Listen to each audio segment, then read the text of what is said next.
अस्सलाम वालेकुम। क्या हाल चाल, उम्मीद करते हैं कि आप खैरियत से होंगे और मर्दुआ है कि आप हमेशा खुश रहें, हंसते और मुस्कुराते रहें और इसी तरह में अपना प्यार दिखाते रहें। बिल्कुल जी, मेरा नाम मुअज्जम है। मैं हूं तारिक महमूद। मेरा नाम मोहम्मद यूसुफ। तो आज हम जिस वीडियो पर रिएक्ट करने जा रहे हैं, वीडियो का टाइटल है you can not force India to sign an agreement says Piyush Goyal, why India took a hard stance at WTO। जी हाँ, तो वे कोई भी जो वर्ल्ड की जो भी वर्ल्ड क्या नाम है उसका, WTO वर्ल्ड ट्रेड ऑर्गेनाइजेशन के फोर्स नहीं कर सकती इंडिया को कोई भी मुआहदा करने के लिए। तो वीडियो देखते हैं और अपना रिव्यू ऑन करते हैं। कौन करता है जी? 1 2 3 स्टार्ट। नमस्कार and I welcome you all to world affairs. Now recently हमारे देश के कॉमर्स मिनिस्टर ने WTO को ओपनली कह दिया कि जबरदस्ती भारत से किसी एग्रीमेंट पर साइन आप नहीं करवा पाएंगे। India is an independent country. यहाँ पर आप देख पाओगे India can not be pressured into signing agreement at World Trade Organization. और मैं आपको ये बता दूं, अगर आप सोचते हैं कि भारत के लिए सबसे ज्यादा इम्पैक्टफुल आज के समय इंटरनेशनली कौन सा संगठन होगा, UN है या फिर WHO है या फिर कोई और संगठन, मैं आपको बता दूं कि WTO से इंपॉर्टेंट कुछ नहीं है। WTO लिटरली डिसाइड करता है कि हम लोग अपने ही देश में किसानों की कितनी हेल्प कर सकते हैं, हम इंटरनेशनली कैसे ट्रेड करेंगे, किस तरीके से ट्रेड करेंगे। WTO is very very powerful. और इस वीडियो में हम जानेंगे कि इंडिया और WTO में आज के समय क्या डिस्प्यूट आ रहे हैं, किन इश्यूज पर इंडिया बहुत नाराज है विद WTO। बहुत कुछ आपको जानने को मिलेगा। So a lot to know, a lot to discuss as always. But before we begin, आगे बढ़ने से पहले आपसे एक क्वेश्चन पूछूंगा। क्वेश्चन यहाँ पर यह है कि वर्ल्ड ट्रेड ऑर्गेनाइजेशन का गठन कब हुआ था, किस साल में इसको बनाया गया था। ये है यहाँ पे आपकी ऑप्शन 1945, 1995, 2000 या फिर 1972। कमेंट सेक्शन में करिए उत्तर। सही आंसर मैं आपको दूंगा वीडियो के एंड में। नाउ WTO के हेडक्वार्टर्स आपको मिलेंगे स्विट्जरलैंड में। और ऐसा नहीं है कि WTO इंडिया के लिए कोई बहुत बड़ी प्रॉब्लम है। हिस्टोरिकली आप अगर देखो तो इंडिया एक्चुअली फाउंडिंग मेंबर था WTO का। इंडिया ने ही इनिशियली जो general agreement on tariffs and trade की ट्रीटी है ये साइन भी करी थी। और उसके बाद से हमने देखा है कि WTO इंटरनेशनली जो भी ट्रेड होता है, जो भी इन्वेस्टमेंट होती है, वहाँ पर एक क्रिटिकल रोल प्ले करता है। WTO के अंडर ही आपको मिलेंगे बहुत सारे एग्रीमेंट। फॉर एग्जांपल ट्रिम्स, आपको याद होगा जब इंडिया ने टिकटॉक को बैन किया था, चाइना की बहुत सारी ऐप्स को बैन किया था, चाइना ने इंडिया के इस निर्णय का विरोध किया और फिर चाइना रोते रोते WTO के पास चला गया था। और WTO में जाकर चाइना को उम्मीद थी कि ट्रिम्स एग्रीमेंट के अंडर ही चाइना को रिलीफ मिलेगा और टिकटॉक वापस एक्टिव हो जाएगा इंडिया में। मगर इंडिया ने यह कहा कि डिजिटल जो ट्रेड होता है और जो डिजिटल इन्वेस्टमेंट होती है वो सब ट्रिम्स में नहीं आती। तो खैर ये हो गया ट्रिम्स। उसके अलावा इंटेलेक्चुअल प्रॉपर्टी राइट्स को डिफेंड करने के लिए है एक और एग्रीमेंट ट्रिप्स के नाम से। फिर आता है इंडिया के लिए सबसे बड़ा हेडेक। जो भी इंडिया की आज के समय प्रॉब्लम्स है WTO की, जो भी आज के समय इंडिया की प्रॉब्लम्स है विद WTO, ये इस एग्रीमेंट के इर्द गिर्द घूमती है। ये है एग्रीमेंट ऑन एग्रीकल्चर। भारत के कॉमर्स मिनिस्टर काफ़ी बार कह चुके हैं कि WTO का जो एग्रीमेंट ऑन एग्रीकल्चर है ये डिज़ाइन इस तरीके से किया गया है कि सिर्फ विकसित देशों को फ़ायदा होता है, जो डेवलपिंग कंट्रीज़ है ये हमेशा नुकसान उठाती है। अच्छा, पीयूष गोयल साहब ऐसा क्यों कह रहे हैं, इसका रीज़न क्या है? रीज़न ये है कि इस एग्रीमेंट के अंडर WTO ने ये कह रखा है हर कंट्री को कि ऐसा नहीं है कि अपने किसानों को तुम अंधी सब्सिडी दोगे। दुनिया भर की सरकारों पर रोक लगा रखी है कि अपने किसानों को एक सर्टन लिमिट तक ही तुम सब्सिडी दोगे ताकि इंटरनेशनल ट्रेड में एक इक्वालिटी मेंटेन हो। अब यहाँ पर आप कहोगे मगर कितनी लिमिट इन्होंने कर रखी है इसकी? तो WTO कहता है कि 10% of the value of production, तुम्हारे देश में जो कमोडिटी है, मान लो चावल है, गेहूँ है, कोई दाल है, उसका 10% जो वैल्यू ऑफ प्रोडक्शन है उसी के हिसाब से आपको सब्सिडी देनी है। उसके आगे आपने सब्सिडी दे दी, उसके आगे आपने किसानों के बैंक अकाउंट में पैसे डालने स्टार्ट कर दिए, किसानों को हेल्प करनी स्टार्ट कर दी, तब WTO आपके खिलाफ एक्शन लेगा। ना आप खुद समझ सकते हैं कि ये विकसित कंट्रीज़ के लिए तो बहुत अच्छा है क्योंकि वहाँ पे किसानों को सब्सिडी वैसे इतनी चाहिए नहीं होती, वहाँ पे अलग टाइप की सब्सिडी चाहिए होती है उनको, वो WTO अलाउ करता है। मगर भारत जैसे केस में जहाँ पे आपको किसानों को डायरेक्ट सब्सिडी देनी होती है, ये सब्सिडीज़ हम काफ़ी बार नहीं दे पाते WTO के रूल की वजह से। अब यहाँ पे आप कहोगे अच्छा एक बात बताओ, इंडिया में तो सब्सिडी हम वैसे काफ़ी देते हैं, किसानों के बैंक अकाउंट में पैसे जाते हैं, उसके अलावा बिजली की सब्सिडी है, पानी की सब्सिडी है, तो कभी इंडिया ने जो ये 10% वाली लिमिट है इसको क्रॉस नहीं किया। मैं आपको इंटरेस्टिंग एक बात बताता हूँ। देखो पिछले ही साल क्या हुआ था कि इंडिया ने ये 10% वाली लिमिट क्रॉस कर दी। इंडिया ने बढ़ चढ़ के सब्सिडी दी अपने किसानों को, मगर फिर इंडिया ने यहाँ पर एक और एग्रीमेंट का यूज़ किया खुद को डिफेंड करने के लिए। ये है बाली पीस क्लॉज। बाली पीस क्लॉज साइन हुआ था कुछ साल पहले। इसमें ये लिखा हुआ है कि देखो WTO का रूल तोड़ के अगर किसी डेवलपिंग कंट्रीज़ ने अपने गरीब किसानों की ज़्यादा ही मदद कर दी तो बाकी देश राशन पानी लेकर उस कंट्री पे चढ़ नहीं जाएंगे, उसको दंडित नहीं करेंगे, उस कंट्री की बात सुनी जाएगी। थोड़ा सा यहाँ पे टाइम दिया जाएगा उस कंट्री को समझाने के लिए कि वहाँ पर क्या प्रॉब्लम है, क्या सिनेरियो है, ताकि एक प्रॉपर अंडरस्टैंडिंग डेवलप हो सके। और इंडिया इतिहास में पहला देश बना है जिसने WTO की जो लिमिट है ये तोड़ दी, किसानों की बढ़ चढ़ के मदद करी और फिर बाली पीस क्लॉज को यूज़ किया खुद को डिफेंड करने के लिए कि देखो हमारे पास रीज़न है, किसानों को हेल्प चाहिए थी, कई किसान हमारे बहुत गरीब है, बिना सब्सिडी के वो सर्वाइव ना कर पाते, so we had to help. अब यहाँ पर आप ये भी कह सकते हैं कि WTO तो बहुत क्रूअल है, किसान अगर इतने गरीब है उनको अगर मान लो सरकार किसी एक डेवलपिंग कंट्री की हेल्प करती है तो वहाँ पे WTO को क्या प्रॉब्लम है। तो देखो WTO को प्रॉब्लम ये है कि मान लीजिए इंडिया और श्रीलंका दोनों एक्सपोर्ट करते हैं चावल, मगर सिंस भारत सरकार के पास ज़्यादा फॉरेक्स रिजर्व है, श्रीलंका की सरकार कंगाल हो चुकी है, तो श्रीलंका की सरकार अपने किसानों को कैसे सपोर्ट करेगी। इंडियन गवर्नमेंट तो अंधी सब्सिडी देकर अपने किसानों को बहुत स्ट्रॉन्ग कर देगी और इंडिया श्रीलंका को कम्प्लीटली डोमिनेट करेगा इंटरनेशनल ट्रेड के मामले में। ये तो श्रीलंका का मैंने आपको एग्जाम्पल दिया है, कई और देश हो सकते हैं यहाँ पर, Indonesia, Philippines, basically strong governments बहुत ही आसानी से इंटरनेशनल ट्रेड में अपना दबदबा बना सकते हैं अगर सब्सिडी पर कोई रोक नहीं लगी ना। इंडिया का यहाँ पर कहना ये है कि देखो पहली बात तो हम बहुत बड़े स्केल पर फूड को एक्सपोर्ट करते नहीं हैं, तो ज़्यादातर जो हमारा खाना होता है हमारी इंटरनल कंजम्पशन के लिए ही होता है। तो वहाँ पे आपको क्या प्रॉब्लम है अगर हम अपने किसानों की हेल्प करते हैं, मगर WTO यहाँ पर मानने को तैयार नहीं है। आज भी आप अगर देखो तो दुनिया भर में फूड की शॉर्टेज पड़ रही है। इंडिया ने WTO को कहा है कि देखो जो हमने सब्सिडाइज्ड फूड ग्रेन्स रखी है अपने पास, मतलब कि जो गेहूं जो चावल हमारे देश में सब्सिडी देकर हमने ग्रो करवाया है उसको इंटरनेशनली एक्सपोर्ट करने की अनुमति दे दो, नहीं तो दुनिया में कई देश हैं वो भूखे मारे जाएंगे। मगर WTO अभी भी यहाँ पर हिलने को तैयार नहीं हो रहा, कोई वेवर WTO की तरफ से नहीं मिला। और अब WTO एक और बहुत ही बड़ा इशू रेस कर रहा है। WTO ये कह रहा है कि जो फिशिंग इंडस्ट्री है ना वहाँ पर भी सरकारें बड़ी सब्सिडी दे रही है, तो जो फिशिंग इंडस्ट्री की सब्सिडी है इसको हम कट करेंगे। अब इंडिया यहाँ पे खड़ा हो गया, इंडिया ने कहा कि नहीं नहीं ये तो बहुत गलत है, भारत में लाखों मछुआरे हैं, वो क्या करेंगे, उनको अगर सरकार से सब्सिडी नहीं मिलेगी तो वो कैसे सर्वाइव कर पाएंगे। मगर WTO का यहाँ पर तर्क कुछ और है। WTO कह रहा है कि देखो फिशिंग इंडस्ट्री में अब एक्सप्लॉयटेशन बहुत ज़्यादा बढ़ गई है, कई इलाके हैं जहाँ पर फ़िश की पॉपुलेशन बहुत ज़्यादा कम हो चुकी है, मगर तब भी लगातार वहाँ पर फिशिंग की जा रही है। इससे इकोसिस्टम पे लॉस होगा, लॉन्ग टर्म में जो फिश की कई पॉपुलेशन है, स्पीसीज़ है, ये भी विलुप्त हो जाएगी। तो कहीं ना कहीं हमको लिमिट रखनी होगी, फिशिंग इंडस्ट्री में सब्सिडी कम करनी होगी। मगर WTO के इस प्रपोजल के अगेंस्ट भारत है और चाइना भी खड़ा है। एक्चुअली यहाँ पर एक ग्रुप है G33 का, G33 के ग्रुप्स में आपको मिलेंगे डेवलपिंग कंट्रीज़।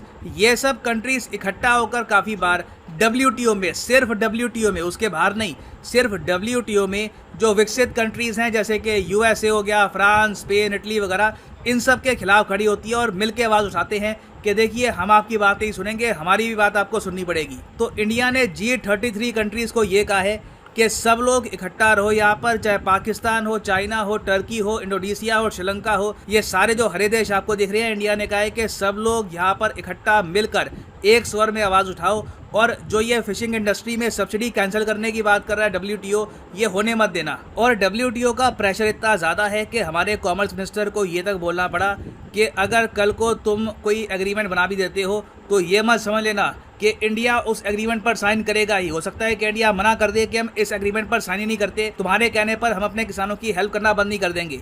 अब ये जो देखो इशू है ना सिर्फ इंडिया का है, कई जो डेवलपिंग कंट्रीज़ हैं और इवन जो डेवलप कंट्रीज़ हैं ये WTO से बहुत नाखुश हैं। WTO में देख रहा हूँ साल दर साल इसमें क्रैक बढ़ते जा रही है। कोई बड़ी बात नहीं है, आज से कई साल बाद ये ऑब्सोलीट हो जाए या फिर इसको तोड़ भी दिया जाए, क्योंकि US समेत वेरियस जो डेवलप कंट्रीज़ हैं वो सब देश कहते हैं कि ये जो इंडिया, चाइना जैसे बड़े देश हैं इनको डेवलपिंग कंट्रीज़ कहना बंद करो, ये खुद को डेवलपिंग कंट्रीज़ बुलाकर काफ़ी फ़ायदा लेते हैं इंटरनेशनल ट्रेड में। सिमिलरली इंडिया मानता है कि कि जो विकसित कंट्रीज हैं ये आज भी इंडिया की पॉलिसी कंट्रोल कर रहे हैं WTO से कि हम अपने किसानों की कितनी हेल्प करेंगे, कितना हम एक्सपोर्ट कर सकते हैं, कितना इंपोर्ट कर सकते हैं, हर चीज़ पर WTO का कंट्रोल है। तो कहीं ना कहीं देखिए ट्रेड को लेकर डिफरेंसेस बढ़ते जा रहे हैं और फ्यूचर में डेफिनेटली हमको WTO का एक ऑल्टरनेटिव ढूंढना होगा, एक ऑल्टरनेटिव मैकेनिज्म जहां पर प्रॉपर क्लियर गाइडलाइंस हो के कैसे ट्रेड होगा और सबकी सहमति से हम कंफर्टेबली इंटरनेशनल ट्रेड कंडक्ट करें। नाउ वापस आते हैं अपने प्रश्न की तरफ कि वर्ल्ड ट्रेड ऑर्गेनाइजेशन ये किस साल बना था। तो सही उत्तर इसका हो गया ऑप्शन बी 1995 में। जी हाँ, ज़रा बनाना नहीं है WTO, बस 1995 में बना था और आज ही आप देख लो 2022 में ही WTO से कई देश इतना तंग आ चुके हैं कि इसको तोड़ने की बातें की जा रही है। और हाँ, फाइनली आप लोगों के लिए एक बहुत ही इंपॉर्टेंट मैसेज, सारे अनअकैडमी कोर्सेज पर एक बहुत ही स्पेशल ऑफर स्टार्ट हो चुका है। चाहे UPSC का कोर्स हो, SSC का, बैंक, नीट का कोर्स हो, सब में आपको 6 महीने एक्स्ट्रा मिलेंगे अगर आप कोर्स परचेज करते हैं। तो फॉर एग्जाम्पल मान लीजिए आप प्रिपेयर कर रहे हैं फॉर UPSC, आपने किया लिंक पर क्लिक, तो यहाँ पर आप देखोगे आप जो भी कोर्स परचेज करते हो जो 12 महीने से ऊपर का कोर्स है, यहाँ पर 6 महीने एक्स्ट्रा आपको मिलेंगे। तो अगर आप 1 साल का कोर्स परचेज करते हो ऑटोमेटिकली आपका कोर्स बन जाएगा 1.5 साल का। 18 महीने का कोर्स परचेज करते हो ऑटोमेटिकली आपका कोर्स बन जाएगा 24 साल का। So you will get more time to prepare. तो बहुत ही स्पेशल ऑफर है, कुछ ही दिनों तक ये ऑफर लास्ट करेगा, उसके बाद ये ऑफर खत्म हो जाएगा। तो अगर आप ये कोर्सेज परचेज करना चाहते हैं तो जो प्राइसेस लिखे हैं ये पे मत कर देना, सिंपली यहाँ पर कोड यूज करो PD10 और प्राइसेस गिरने शुरू हो जाएंगे, आप यहाँ पर पैसे सेव कर पाएंगे। So use the code PD10 and the prices will start falling. So इसी नोट के साथ ये है वीडियो का अंत। Thank you for listening and as always God bless you all.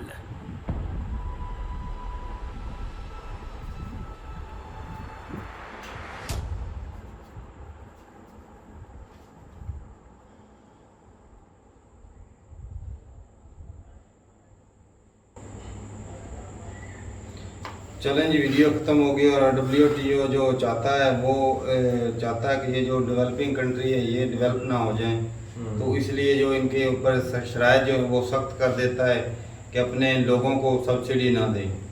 तो जब ये खुद को देते मतलब सब्सिडी देते हैं, अब यूरोपियन कंट्री की बात करें तो चलो ये तो बिजनेस के लिए देते हैं ना। यूरोपियन कंट्री जो डेवलप कंट्री है तरह उनको चाहिए भी नहीं, अगर चाहिए तो वो भाई सब्सिडी एक सब्सिडी होती है ना, चलो बिजनेस के लिए होती है।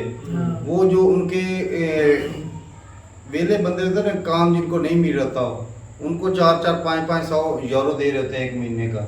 जब वो काम उनको नहीं मिल रहा था, घर बैठो को मिल दे रहता है, वो भी तो एक किस्म की सब्सिडी होती है ना, वो भी तो कंट्री का पैसे ही जाता है भाई।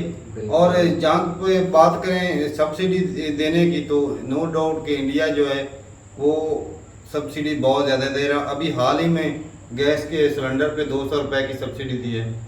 वो जो पर दी है 10, वो सब्सिडी नहीं, वो टैक्स जो लगता है ऊपर, वो ड्यूटी जो है ड्यूटी कम वो माफ कर दिए ना, वो नहीं है। लेकिन किसानों के लिए तो बहुत ज्यादा देते हैं। किसानों की बात करें कॉस्ट ऑफ प्रोडक्शन कम हो गई ना, तो साफ ज़ाहिर है जब कॉस्ट ऑफ प्रोडक्शन कम होती है तो तो उसमें एक ड्रॉबैक ये भी है ना तारक भाई, जिस तरह अगर श्रीलंका और इंडिया का कंपैरिजन किया, अगर इनके पास रिजर्व ज्यादा है इंडिया के पास, श्रीलंका के पास नहीं है, अगर ये ज्यादा सब्सिडी देंगे तो कॉस्ट ऑफ प्रोडक्शन कम होगी। हाँ। और इसकी जो है बैन वाली कंट्री के अंदर जो है कि सेल ज्यादा होगी तो उसकी नहीं तो होगी। उसके हिसाब से जो श्रीलंका उसको तो मात पड़ेगी, उसकी सही। कॉस्ट ऑफ प्रोडक्शन ज्यादा हाँ। होगी। ये तो भाई वो तो पाकिस्तान में यही हालत पड़ी है भाई, पाकिस्तान की हालत अब श्रीलंका वाली है, सब्सिडी देते नहीं है तो कॉस्ट ऑफ प्रोडक्शन ज्यादा है और वो एक्सपोर्ट नहीं कर पाते कोई चीज। बिजली है नहीं भाई, बिजली महंगी है, गैस महंगा है और बाकी तेल उससे बढ़कर हो गया। तेल तो भी वो तो अल्लाह ही हाफिज है। नहीं, दुनिया में हालात को बेहतर बनाने के लिए ये इदारा फिर अच्छा काम कर रहा है। नहीं, वो अपनी जगह तो ठीक है,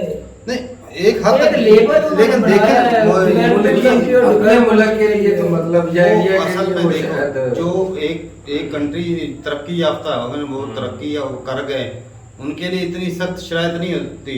अब जो तरक्की कर रहे हैं ज्यादातर देखा जाए तो जो तरक्की भी कंट्री कर रहे हैं वो एशिया में, एशियन कंट्री हैं ज्यादातर ऐसे हैं, वो इनके ऊपर वो चाहता है कि ये सब्सिडी ना दे, ये इनकी एक्सपोर्ट ना बढ़ जाए, तो उनको ये भी जलन होती है ना सही कि ये जो एक्सपोर्ट दोनों तरफ से दो मुद्दे ही हैं। वो अच्छा, जो रशिया की भी बात इसमें इन्वॉल्व हो जाती है ना। अब रशिया है वो अगर दूसरे कंट्री को तेल देता है तो वो जी अमेरिका को चुभता है। यूरोपियन कंट्री ले रहा है तो फिर वो चुप कर रहा है, इंडिया ले रहा है तो चुप कर रहा है।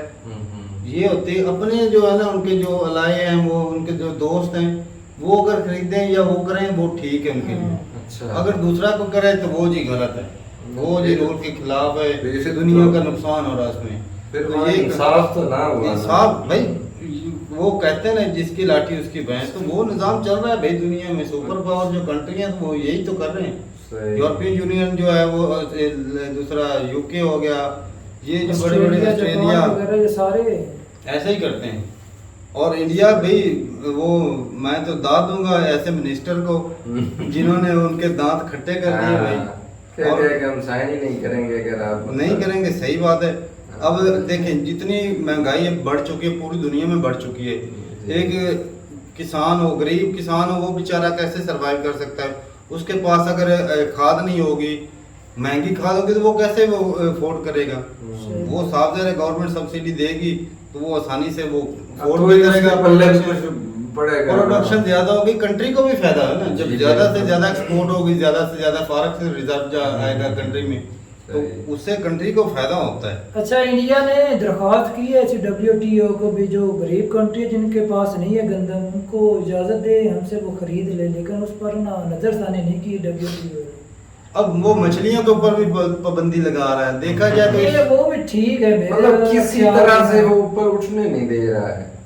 नहीं, जो पाबंदी है ना मछलियों के ऊपर, तारक भाई देखा जाए ना जिस तरीके से शिकार हो रहा है मछलियों का, ये ना एक वक्त ऐसा है भाई वो उनके मछलियां खत्म हो जाए, मतलब यार कितना बड़ा समंदर है ये चांस भी तो है, इतनी सी दुनिया है, इतना बड़ा समंदर है, लेकिन ये चांस तो है ना उसके।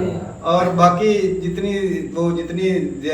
ज्यादा तादाद में मछलियां जो है वो अंडे देती हैं, वो बच्चे देती हैं। हाँ, अंडे तो बहुत ज्यादा देती हैं। निजाम ही ऐसा रखा है तो कभी हमने तो ये सुना है कि मछली और सांप के बारे में जितना झूठ बोल रहे हो वो सच ही होता है। और मछलियों की तादाद अगर ये फिशिंग एक साल के लिए छोड़ दे तो समंदर में फिश ही हो जाए भाई, इतनी ज्यादा तादाद में बढ़ जाएंगी। और बाकी नो डाउट के भाई जो चाइना के जो बड़े बड़े जहाज आते हैं ना, वो जिस इलाके से गुजरते हैं वो सारा इलाका ही साफ कर देते, इतनी मछलियां वो एक बार तो रात ही। और वो ऐसे निजाम पूरी फैक्ट्री लेके फिर रहे होते हैं भाई। वो इधर आए बलोचिस्तान में, बेड़ों के ऊपर से वो सिग्नल बंद कर देते हैं, पता भी नहीं चलता कि कब आए और कब गायब हो गए। ऐसे ही करते हैं, वो बदमाशी है भाई। और नहीं तो उनको पकड़ने के लिए बनाया नहीं इन्होंने? ग्रुप बनाया। तो भाई ऊपर से इन डेवलप्ड कंट्री को इंडिया और जो चाइना ये भी चुप रहे हैं, ये इनको डेवलपिंग बोल का इनको सहूलतें ज्यादा दी जा रही है। इसका डेवलपिंग ना बोले, डेवलपिंग बोल दो। वो जीरो कार्बन वाला भी सुना होगा कि जो डेवलप्ड कंट्री हैं वो बोलते हैं कि जो एशियन कंट्री हैं ज्यादातर, ये जो है वो कार्बन का इधर ज्यादा इस्तेमाल होता है, ये कोयले का कम इस्तेमाल करें, ये ना करें वो ना करें। अब वो चीजें करके खुद तरक्की की है, अगर वही चाइना या इंडिया या कोई पाकिस्तान या दूसरे को कंट्री करते हैं वो जी कानून के खिलाफ। तो फिर इंडिया ने ठीक किया। अब देख रहे सबसे ज्यादा जो न्यूक्लियर वेपन है वो किसने इस्तेमाल किया है? अमेरिका ने किया। अब वो दुनिया को बोलता है कि तुम ना करो, हालांकि करना नहीं चाहिए, मैं इसको बिल्कुल सपोर्ट नहीं करूंगा, जिससे जो इन्वायरमेंट जो है खराब होती है, वो अल्ट्रा वायलेट जो रेज हैं वो शुआएं जो आती हैं जमीन पर, तो उससे बहुत ज्यादा नुकसान होता है।